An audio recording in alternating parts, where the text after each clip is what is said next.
ये वीडियो उन लोगों के लिए नहीं है जो सिर्फ क्वालिटी कंटेंट के पीछे भागते हैं। अगर आप भी ऐसा सोचते हैं तो आप इस वीडियो को लीव कर सकते हैं, क्योंकि इस ब्लॉग में ना तो कोई फैंसी लोकेशंस है, ना ही हाई टेक सिनेमाटोग्राफी, लेकिन जो चीज़ है ब्लॉग के लिए इतना करना पड़ता है गाइस, वो है असली सफ़र का मज़ा। राजकुंदा और बरोट की पुरानी गलियों का कल्चर और एक बजट फ्रेंडली एडवेंचर। तो अगर आप एडवेंचर और थ्रिल के साथ असली पहाड़ी ज़िंदगी का मज़ा लेना चाहते हैं तो ये वीडियो आपके लिए ही है। रेडी हो जाओ, क्योंकि ये सिर्फ एक व्लॉग नहीं, एक एक्सपीरियंस है जो याद बन जाएगा। आईडी आधार कार्ड है, चल आधार कार्ड, फोटो आधार कार्ड।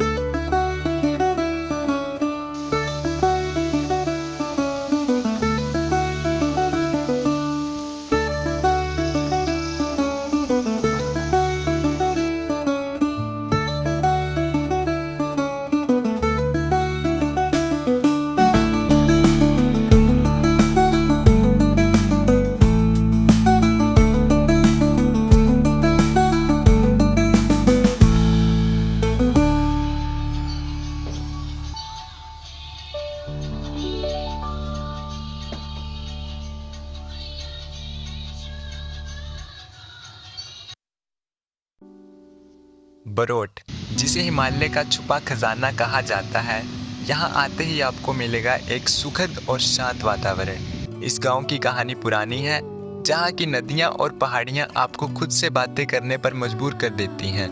यहाँ के ट्रैकिंग ट्रेल्स, अद्भुत दृश्य और पुरानी पंगोट गांव की यादें आपको एक अलग ही अनुभव देने के लिए तैयार हैं। अब बात करते हैं राजकुंदा की। ये है एक छोटी सी जन्नत जो उन लोगों के लिए एक सपना है जो प्रकृति से जुड़ना चाहते हैं। राजकुंदा के खिलते डेजी फील्ड्स और ऊंची पहाड़ियां यहाँ की खूबसूरती को और भी निखारती हैं। यहाँ की लोक संस्कृति, परंपराएं और गीत आपको अपने विशाल विरासत का एहसास दिलाएंगी। तो दोस्तों, तैयार हो जाइए इस सिनेमैटिक सफ़र के लिए, जहाँ हम इन दोनों गाँव की खूबसूरती और कहानियों को आपके लिए खोलेंगे। आइए चलिए शुरू करते हैं अद्भुत यात्रा, जहां हर कदम पर है एक नए ख्वाब का दरवाज़ा। तो गाइस, ये सफ़र शुरू होता है एक कॉलेज स्टूडेंट के पर्सपेक्टिव से, जिसमें बजट टाइट है लेकिन जज्बा हाई। तो जैसे ही सुबह होती है, हम निकल पड़ते हैं अपने प्लान के अकॉर्डिंग, और हमारा ये रोमांचक सफ़र पालमपुर से शुरू होते हुए बैजनाथ, जोगिंदरनगर, बरोट और राजकुंदा वैली तक लेके जाएगा, जो कि मैक्सिमम 95 किलोमीटर का रहने वाला है। और हाँ, बस ही सबसे बड़ा दोस्त रहेगी हमारे इस रोमांचक सफ़र पर। तो लगभग सुबह 8:30 हम पालमपुर बस स्टॉप पर पहुंच जाते हैं, जहां हम 15 मिनट वेट करते हैं और 8:45 तक हमारी बस आ जाती है। ये बस हमें सिर्फ जोगिंदरनगर तक लेके जाएगी, जिसका किराया सिर्फ 81 रुपीज़ रहने वाला है। तो बस के आते ही हम भी बस में बैठ जाते हैं और निकल पड़ते हैं अपनी मंजिल की ओर। तो बस में हमें पिछली वाली सीट मिलती है, और HRTC की बस में पिछली सीट मिलना मतलब जनरेटर के ऊपर बैठना।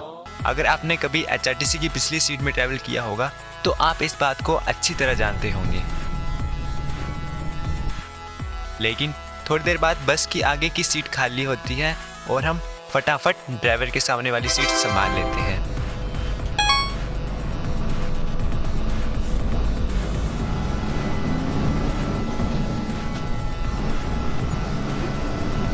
फिर इस सफ़र का मज़ा लेते लेते हम 9:20 पर बैजनाथ बस स्टैंड पहुंच जाते हैं,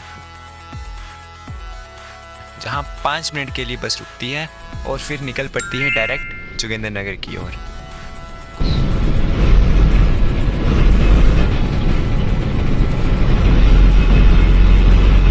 कुछ ही किलोमीटर चलने के बाद इस बस में एक टेक्निकल इशू आ जाता है, और फिर इसकी जांच करने के लिए बस के ड्राइवर बाहर निकल आते हैं। कुछ देर देखने के बाद ड्राइवर को भी समझ नहीं आता कि आखिरकार बस की स्पीड 40 से ऊपर क्यों नहीं जा रही, और बस वैसे भी 15 मिनट लेट है। अब इस प्रॉब्लम को सॉल्व करने के लिए मैकेनिक को बुलाया जाता है। थोड़ी देर जांच पड़ताल करने के बाद मैकेनिक बस की स्पीड को ठीक कर देता है और बस फिर अपने रेगुलर टूर पर निकल पड़ती है। लगभग 10:30 बजे हमें ये बस जोगिंदरनगर उतार देती है, और अभी ये बस सीधा निकल जाएगी मनाली की ओर। अब हम जोगिंद्रनगर तो पहुंच गए हैं, लेकिन कुछ ज़्यादा ही जल्दी, क्योंकि यहाँ से बरोट के लिए जो बस जाती है उसकी टाइमिंग 11:30 की है और हम 1 घंटा पहले पहुंच गए हैं।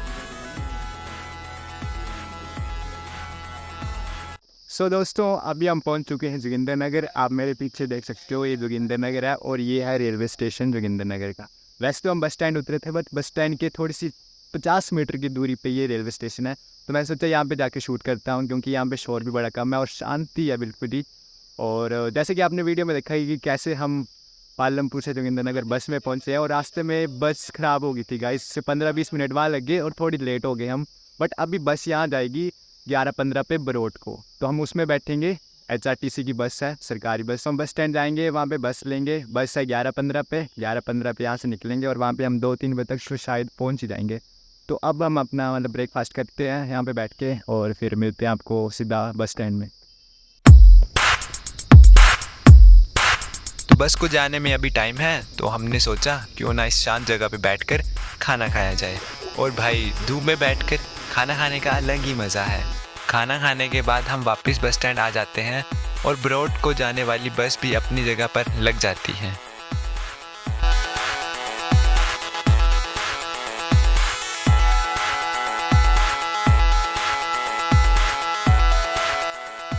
कुछ ही देर बाद बस के ड्राइवर आ जाते हैं और अपनी सीट के आसपास सफाई करने लग पड़ते हैं।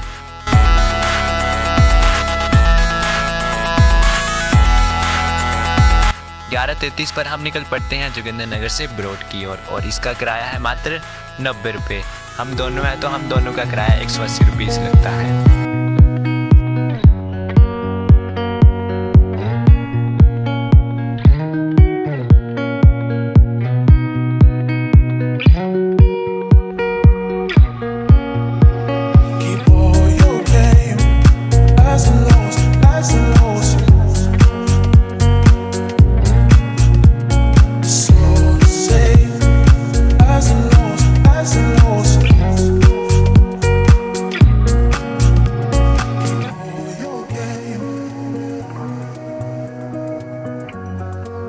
अप्रोक्स 1 घंटे बाद हम घटासनी पहुंच गए और यही वो जगह है जहां हम बरोट की ओर टर्न लेंगे। कुछ सवारियां बरोट को जाने वाली इसी बस का वेट कर रही हैं और कुछ यहीं उतर भी जाएंगी। इस जर्नी को प्लान करते टाइम मैंने ये सोचा था कि बरोट को जाने का रास्ता ठीक होगा, लेकिन यहाँ आके पता चलता है कि इसके रास्ते ओल्ड हिमाचल के रास्तों जैसे नहीं हैं। जहाँ की व्यू तो काफ़ी सुंदर है, लेकिन कुछ पॉइंट्स पे दिल की धड़कन एकदम बढ़ जाती है। काफ़ी डर लगता है। अब हमारी सभी यात्रियों की ज़िंदगी सिर्फ एक ब्रेक पर टिकी होती है और कुछ वार्निंग बोर्ड्स भी मिलते हैं जहाँ लिखा होता है नज़रें हटी तो दुर्घटना घटी, जिसको देखकर हम तो नहीं डरे, लेकिन नॉन हिमाचली ज़रूर डर जाएंगे।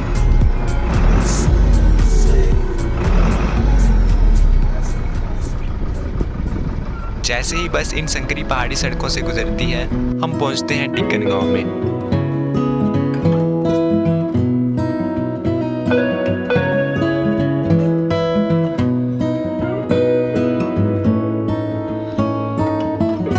टिक्कन एक छोटा सा गांव है जो बरोट से पहले आता है। हमने इसे अभी पूरा एक्सप्लोर तो नहीं किया, पर बाहर से ये गांव काफ़ी सुंदर लग रहा है।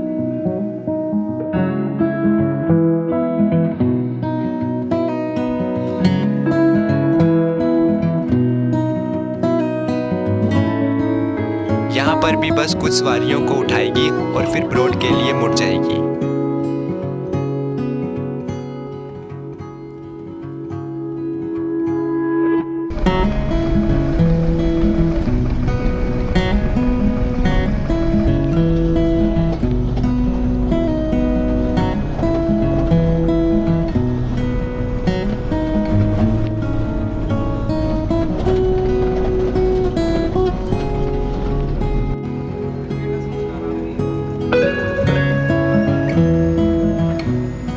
में कुछ रास्ते इतने कंजस्टेड हैं जहां खुद जाके गाड़ियों को हटाना पड़ रहा है ताकि बस को निकलने के लिए रास्ता बन पाए। मेरी ड्राइवर अंकल के साथ काफ़ी बन गई थी, तो अंकल ने मुझे ही बाइक हटाने को कह दिया और फिर मैंने बाइक हटा भी दी। क्यों, है ना कमाल की बात।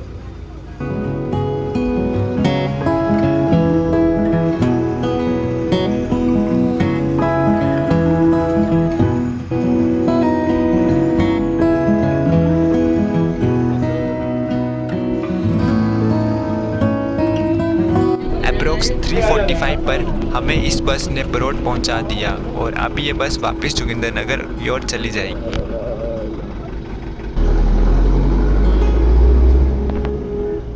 तो कुछ इस तरह का हमारा बस का सफ़र रहा और आगे का सफ़र आप रियल टाइम व्लॉग में देखो। सो फाइनली गाइस, अभी हम पहुंच चुके हैं बरोट वैली में और मेरे पीछे का व्यू आप देख ही सकते हो कितना प्यारा व्यू है और थोड़े थोड़े बादल भी हैं उस साइड और ये है बरोट वैली। एंड अब आगे जाके एक प्रोजेक्ट है, प्रोजेक्ट देखते हैं, फिर उसके बाद हम सर्च करेंगे अपने मतलब रूम वगैरह लेने की, होटल मिल जाए या रूम मिल जाए सस्ता सा, वो देखेंगे कि कितने सस्ते में हमें रूम मिलता है। एंड चलते हैं, शिवांशु आगे चल रहा है, फ्रेंड है मेरा एक कॉलेज का और हम दो ही आए हैं सिर्फ। एंड आप व्यू चेक कर सकते हो गाइस, ऐसा कुछ व्यू है। और बस में हम आए पर बुरी हालत तो होगी बस में, क्योंकि गाइस इतने बुरे रास्ते हैं ना यहाँ के, मतलब अब मतलब पूछो मत, बहुत बुरी हालत है भाई रास्तों की। तो फाइनली हम अपनी डेस्टिनेशन में पहुँच चुके हैं और ये है बरोट वैली। तो अभी हम उस लोकेशन में पहुँच चुके हैं जो कि है हाइड्रो पावर बरोट वैली का। तो ये एक डैम है, देख सकते हो आप। अभी हम ब्रिज पे खड़े हैं और इस साइड का व्यू कुछ ऐसा है और इस साइड का व्यू कुछ ऐसा है। ये देखो यहाँ पे धूप निकली है और इस साइड बिल्कुल एकदम बादल छाए हुए हैं और ये है बरोट वैली का हाइड्रो पावर जो कि सबसे फेमस है। और देख सकते हो आप, ऐसा कुछ व्यू है यहाँ से। को बोर नहीं करता हूँ और अपने मेन काम पे आते हैं। जो हमारा चैलेंज होने वाला है तो वो चैलेंज ये है कि हमें अब रूम ढूंढना है और 500 के अंदर में हमें रूम ढूंढना है। तो देखते हैं कहीं मिलता है कि नहीं, और मेरे को लगता है कि बरोट वैली में 500 के अंदर हमें रूम मिलेगा, बट हम कोशिश ज़रूर करेंगे और ढूंढेंगे कि हमें रूम मिलता है 500 का कि नहीं मिलता है। और बाकी हम कल जाएंगे राजगुंदा वैली जो कि यहाँ से काफ़ी दूर है, मतलब 15 किलोमीटर है। वहाँ पे जाएंगे, वहाँ जाके घूमेंगे क्योंकि वो बहुत ही अच्छा प्लेस है। एंड अभी ढूंढते हैं रूम।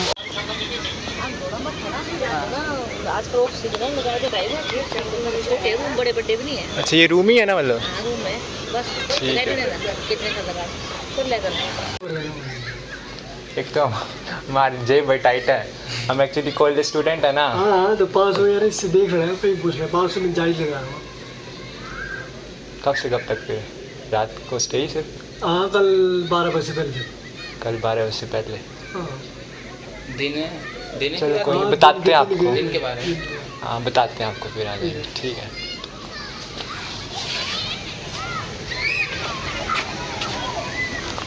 तो आज हम नाइट स्टे यहाँ पे करेंगे और यहाँ पे लोगों ने बोला कि 500 से कम रूम कहीं मिलेगा नहीं।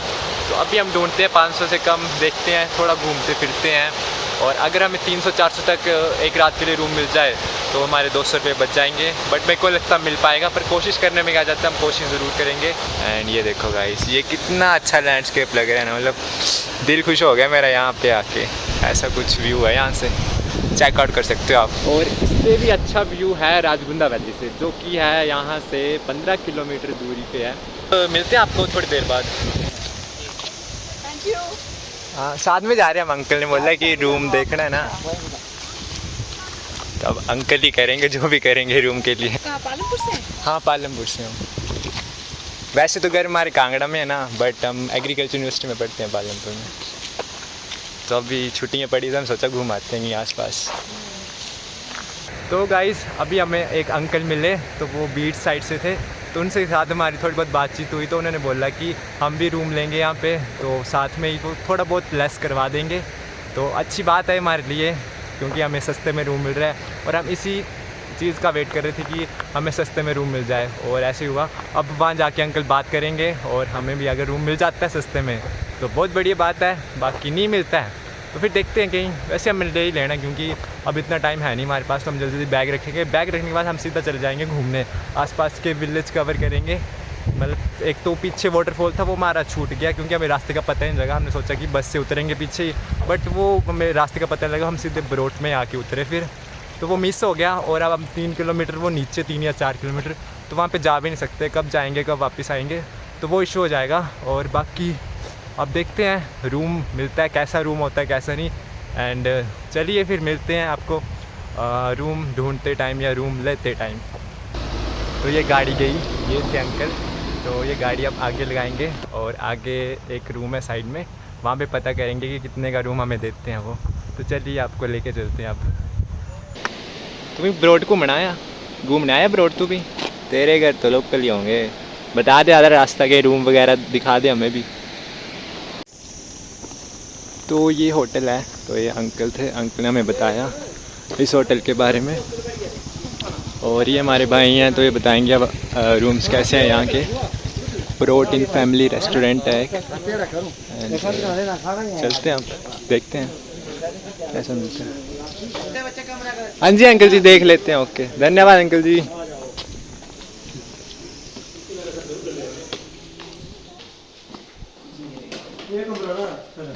अच्छा भाई जी, कमरा ठीक है, कुछ नहीं है। हाँ कमरा तो अच्छा है, ऐसी बात नहीं है, कमरा तो अच्छा है।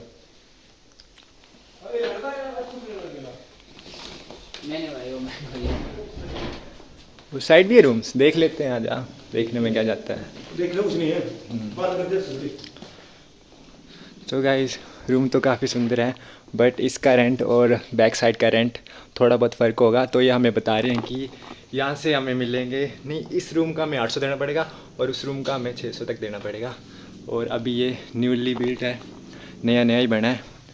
बट हम ये वाला रूम लेंगे नहीं, हम बैक साइड वाला लेंगे। देखते हैं, एक पीछे अंकल थे वो बोल रहे थे 500 रुपये का रूम मिल जाएगा, तो देखते हैं। और हमारी जेब अभी बड़ी टाइट है। एंड शिवांशु से पूछते हैं, शिवांशु बोलते आ रहा कुछ ऐसा अच्छा लग रहा है। कुछ नहीं मिल रहा है, 800 बोल रहे हैं, अभी देखते करते कुछ। हाँ गाइस, इतना बजट हमारा है नहीं, और हम सोच रहे हैं कि 500, वैसे तो मैं पहले सोचा कि 400 तक मिल जाए, बट यहाँ पे बोला कि 400 से मतलब 500 से कम तो मिलेगा ही नहीं। तो अब देखते हैं 500 वाला लेते हैं, क्योंकि हमने नाइट स्टे करनी है। बाकी देखते हैं, ये भी वैसे अच्छे लग रहे हैं मेरे को रूम, क्योंकि इनकी जो बाकी हमें ट्रैवलिंग बंदे तो मिल ही जाएगा रूम। हाँ बाकी तो ढूंढ ही लेंगे, जुगाड़ कर लेंगे। जुगाड़ होगा तो दोस्त को फ़ोन करेंगे, उसके घर रुकेंगे। जुगाड़ी बंदे तो काफ़ी हैं हम। और ये रूम्स भी काफ़ी अच्छे हैं गाइस, लकड़ी के रूम्स हैं। और ये वाला रूम बताया इन्होंने 600 रुपीज़ का, तो ये है। और इसका ये है कि ये है बैक साइड है, तो यहाँ से व्यू कुछ ऐसा है। एंड बाकी अब देखते हैं, एक आगे पता कराते हैं 500 रुपये और रूम कैसा है देखने में। बाकी फिर उसके बाद डिसाइड करते हैं। तो चलें अब दूसरे वाले रूम को देखते हैं कि कैसा है वो रूम। ठीक है, बोला देखा हो कोई तो पता तो 500 से कम नहीं मिलना है। तो वो बता रहा था 500 का, अगर 500 में मिल जाता है तो 100 रुपये के पीछे मतलब 100 रुपये बच रहे हैं भाई। रूम देखने तक बड़ा ही खराब होगा तो नहीं लेंगे। हाँ, पर उधर से ऐसा ना कि बाहर का व्यू अच्छा आ रहा है, क्योंकि ऊपर मैंने रूम देखे थे ना। हाँ, तो खिड़कियाँ छोटी, यहाँ से फैंसी नहीं है, बस हाँ, रूम ठीक होगा। बाकी गाइस देखते हैं कैसा रूम और आपको भी बताते हैं। ऐसा कुछ होता है कॉलेज स्टूडेंट का व्लॉग। जेब बिल्कुल टाइट होती है और खर्चने के लिए पैसे बड़े कम होते हैं, और इसमें जुगाड़ करना पड़ता है। तो करते हैं जुगाड़, जुगाड़ी बंदे तो हैं ही हम। तो देखो कि मैं बड़ा बाहर हूँगा था। रुको देख ले बात तू। अच्छा ये रूम है जूनियर वाला। जो गर्ल्स को ले उतार में मैं फोन कर देंगे। ठीक है, नहीं भी यार ये तो गाइस हमने ये रूम सेलेक्ट कर लिया, 450 में मान गए हैं। तो इस ट्रिप में हमने डिसाइड किया था कि हम एक बजट फ्रेंडली ट्रिप करेंगे, इसलिए हमने सिर्फ 500 रुपये में एक रूम लिया है। और ये काफ़ी चैलेंजिंग भी था, जैसे कि आपने ब्लॉग में देखा ही होगा। सो गाइस अभी हम फ्रेश हो चुके हैं और अब हम सोच रहे हैं कि कहीं घूमाएं आसपास में, कोई अच्छी सी लोकेशन हो। लोकेशन तो यही है वैसे, एक ये प्रोजेक्ट हो गया हाइड्रो का, और देखते हैं पूछते हैं आसपास कहीं गांव, क्योंकि गांव में घूमना अच्छा रहता है, ठीक रहता है। मतलब गांव का उधर का कल्चर वगैरह देखेंगे कैसा कल्चर है वहाँ का, और बाकी ढूंढते हैं। और बादल हो चुके हैं गाइस, सुबह जब हम आए थे ना घर से निकले तो एकदम साफ मौसम था, बट यहाँ पे मौसम चेंज होने का पता नहीं लग रहा कि कब चेंज हो जा रहा है। अभी देखो, अभी धूप आ गई थोड़ी सी, और देखो वहाँ पे धूप है अभी थोड़ी सी, वो देखो वहाँ पे है धूप बस, और बाकी सारे बादल छाए हैं। और मैंने यही बात पता नहीं ब्लॉग में कितनी बार बोल चुका हूँ, पर मैंने बोल दिया, बताना था आपको, बता दिया। और बाकी करते हैं एक्सप्लोर, नई नई जगह ढूंढते हैं और देखते हैं कि ब्रॉड वैली में क्या है।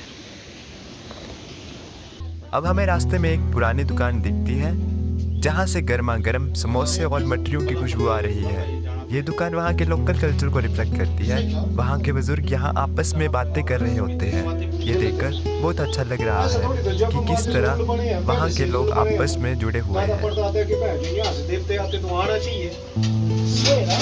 हम भी उनकी बातें सुनते हुए समोसे और चाय का आनंद लेते हैं, जो यहाँ का असली मज़ा है।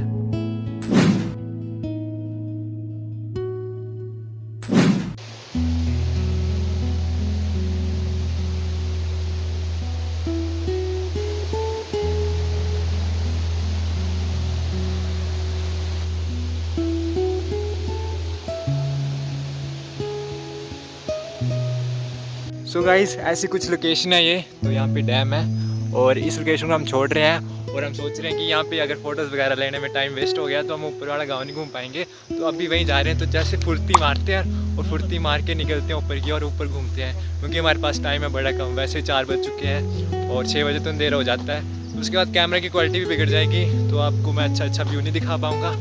बाकी चलते हैं। और ये देखो गाइस कितना अच्छा पेड़ लग रहा है, देवदार का पेड़ है। और यहाँ की जो हवा है ना गाइस, इतनी फ्रेश हवा है ना, मतलब पूछो ही मत। यहाँ के जो लोग रहते हैं ना, उनको तो सुबह शाम इतनी फ्रेश हवा मिलती है ना, और इतना पीसफुल प्लेस है ना गाइस ये। अगर आप हिमाचल आए तो ब्रोट वैली ज़रूर कवर करना और आगे राजगुंदा वैली ज़रूर कवर करना।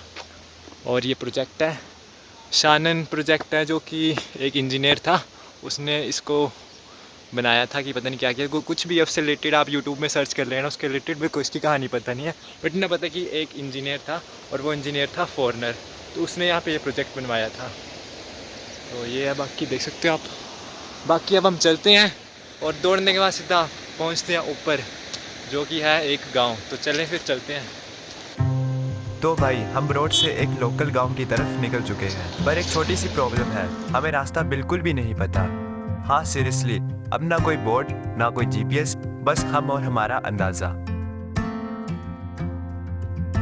लोकल्स ने कहा था सीधे जाओ और वो बड़े पेड़ के पास से राइट लेना, लेकिन यहाँ तो बड़े पेड़ हर जगह हैं। अब हम समझ नहीं पा रहे कि किस पेड़ को फॉलो करें और कहां से मुड़े। एक तरफ ये सस्पेंस भी है कि पता नहीं हम सही रास्ते पे हैं या नहीं, और दूसरी तरफ ये बढ़ती एक्साइटमेंट कि कहीं गलत रास्ते लेकर और ही एडवेंचर ना शुरू हो जाए। अब बस दुआ है कि या तो हम गांव पहुंच जाए या वहां के लोग हमें ढूंढने आ जाए। लेकिन रुको भटकते भटकते फाइनली हम एक गांव में पहुंच ही जाते हैं। तो इस गांव में एंटर करते ही हमें सबसे पहले ये लकड़ी से बने हुए पुराने घर दिखते हैं, जो कि यहाँ की रिच हिस्ट्री और ट्रेडिशन को रिफ्लेक्ट करते हैं। ये वुडन हाउसेज यहाँ के लोकल लोगों का स्टाइल ऑफ लिविंग दिखाते हैं। हर एक हाउस अपने आप में एक कहानी है। ये हाउसेस मोस्टली हैंडमेड है और इनमें जो वुड यूज की गई है वो ज्यादातर देवदार के पेड़ की होती है, जो कि काफी मजबूत और लॉन्ग लास्टेड है। ये देखो, लोगों ने अपने घरों के आसपास सूखी लकड़ी इकट्ठी करके रखी है, क्योंकि जब सर्दियों में बर्फ गिर जाएगी तब यहाँ काफ़ी ठंडी होगी और जलाने के लिए लकड़ियाँ नहीं होंगी। तो अभी से यहाँ के लोग लकड़ी इकट्ठी करके रख लेते हैं ताकि बाद में कोई मुश्किल ना आए। ये सब देख के समझ आता है कि यहाँ की लाइफ कितनी सिंपल है पर हार्ड वर्किंग भी है। हर काम को अपने हाथों से करते हैं यहाँ के लोग। गाइस अभी हम यहाँ का लोकल गांव एक्सप्लोर कर रहे हैं और पीछे मेरे देख सकते हो यहाँ पे इतने अच्छे पुराने घर हैं ना, और इतने अच्छे मतलब हाथों से बनाए घर हैं। और यहाँ पे देखो कद्दू की बेलें लगी हैं, छत पे लगाई हैं। और वो है हमारा ब्रोट वैली, मतलब ब्रोट का वो डैम। एंड अभी आगे चलते हैं, आगे शायद इससे भी अच्छा व्यू हमें देखने को मिले। काफ़ी मज़ा आ रहा है गाइस यहाँ पे घूम के।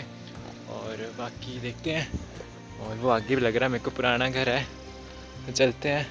और ये सर्दियों के लिए इन्होंने लकड़ी इकट्ठे करके रखी हैं, अभी सर्दियाँ आने वाली हैं, तो जैसे सर्दी आएंगी फिर ये इनको जलाएंगे। एंड अच्छा प्लेस है गाइस, देखो कितनी प्यारी लोकेशन लग रही है यहाँ से।